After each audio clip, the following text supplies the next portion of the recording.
Why does everything around India looks unstable at the same time? Pakistan is under economic stress, Myanmar is in a civil war, Bangladesh is facing a political and communal violence where the world is silent about it, Sri Lanka survived a debt collapse, Nepal keeps swinging strategically, and to the north, China applies constant pressure. So the real question is India being surrounded? Or is India slowly becoming the default anchor of the region?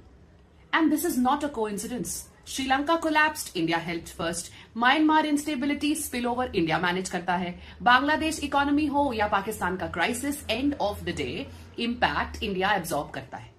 The simple truth here is that neighbor collapse का shock absorber India है. But listen this as well. Help लेने के बाद भी political convenience के लिए यही countries India के against narrative बनाती हैं.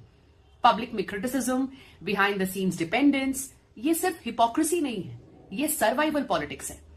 And if we add China to this picture, China does not want a direct war with India. It's expensive, unpredictable, and bad for business, So instead, pressure is applied through the neighborhood. Infrastructure influence, debt exposure, political leverage, indirect pressure, and long-term game. इसमें war नहीं होता, पर stress constant रहता है. This is strategic encirclement without firing a single bullet. And we keep questioning why India stays quiet, which is a valid question though. So why does India react? Why does not India react so loudly?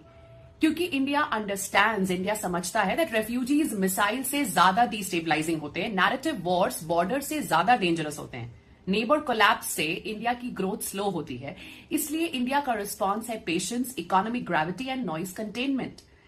Noise weak powers करती हैं. Stability manage करना strong powers का काम होता है. And today India is not just a country surrounded by instability. India is the region's stabilizing, fallback. And India has reacted when it's required. Powerfully rather. और जब आप fallback बन जाते हैं तो pressure, complaints, betrayal सब आ जाता है. So this is not weakness. This is cost of strategic weight or power that India has. So here's my question to you. Which neighbor possess the biggest challenge or the long-term challenge for India and why? Comment below.